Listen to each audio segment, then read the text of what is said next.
Hello everyone, কেমন আছেন সবাই? আজকে একটা রেসিপি শেয়ার করতে আসলাম, খুবই মজার এবং টেস্টি একটা রেসিপি। এই সবজিটা আসলে অনেকেই ফেলে দেয়, তো সেটা ফেলে না দিয়ে কীভাবে সুন্দর একটা রেসিপি বানানো যেতে পারে আপনাদের সাথে শেয়ার করতেছি। এটা হচ্ছে পটলের কুসা এবং লাউয়ের কুসা। সুন্দর করে কেটে নিয়েছি, তারপর ভালো করে ধুয়ে নিয়েছি। এখন চুলায় একটা প্যান বসিয়ে এর মধ্যে পানি জাল করে নিতে হবে।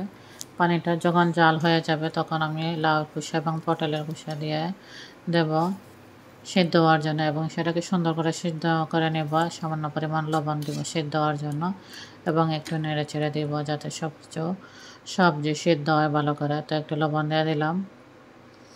কুসাগুলোকে সুন্দর করে সিদ্ধ করে নিয়ে পানি ঝরিয়ে নিতে হবে।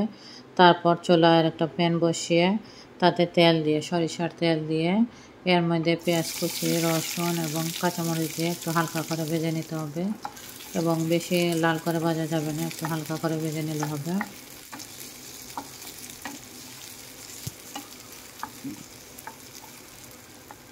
এগুলো ভাজা হয়ে গেলে এর মধ্যে 1 চামচ কালো জিরা দিয়ে ভেজে নিতে হবে। কালো জিরা ভর্তাতে দিলে অনেক টেস্টি হয়, এবং সর্দি কাশি থাকলে অবশ্যই ভর্তাতে দিলে অনেক ভালো হয়। তো আমি এদিকে সবজি কুসাগুলোকে একটু ভেজে নেব, যাতে এটা পানি থাকে সেটা শুকিয়ে যায়, তাহলে ভর্তাটা খেতে অনেক টেস্টি হয়। পানি থাকলে আসলে টেস্ট লাগে না।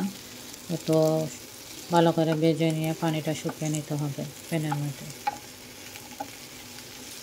ভালো করে নেড়ে দিতে হবে যাতে ভাজা না হয় বেশি। তো আমি এখন এটাকে ব্লেন্ড করে নেব। এর মধ্যে দুটো চিংড়ি মাছ দিয়েছি। চিংড়ি মাছ দিলে ভর্তাটা আরও বেশি টেস্ট হয়। তো আমি ব্লেন্ডারে ব্লেন্ড করে নিলাম, কিন্তু আসলে ব্লেন্ডারে ভালো করে ব্লেন্ড হয়নি, ওটাতে পানি দিতে হয়। তারপর আমি বাকি সবজি কুসাগুলো আমি পাটায় মধ্যে বেটে নিয়েছি, শিলনোড়া বা পাটার মধ্যে, এবং পাটায় বেটে যে কোনো ভর্তা খেলে ভর্তা আরও অনেক টেস্ট হয়। সাথে আমি অ্যাড করেছি ধনিয়া পাতা। তো পাটায় বেটে নিয়ে সেটাকে বানিয়ে নেব, এবং অনেক টেস্ট হয় পাটায় বেটে যে কোনো ভর্তা বানালে। এর মধ্যে আমি সরিষার তেল অ্যাড করে নিলাম। সব কিছু একসাথে মিক্স করে নেব। অনেক কিন্তু টেস্টি একটা মজার খাবার হয়, এবং সাথে সামান্য পরিমাণ লবণ দিয়ে দিলাম স্বাদ মতো, দিয়ে সেটাকে আবার ভালো করে মিশিয়ে নেব। এখন একটা প্লেটের মধ্যে আমি সার্ভ করে নেব।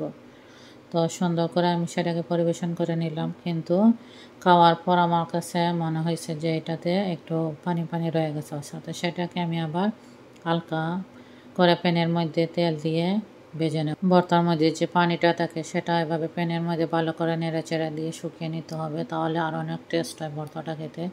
এবং এই ভর্তাটা যাদের মুখে রুচি থাকে না, খেলে অবশ্যই মুখে রুচি চলে আসবে। সর্দি কাশিতে এই ভর্তাটা আরও অনেক ভালো লাগবে। তো হয়ে গেছে আমার, দেখেন, লাউ এবং পটলের কুসা ভর্তা। কেমন লাগছে ভিডিওটা অবশ্যই জানাবেন। ওকে, সবাই ভালো থাকবেন, বাই।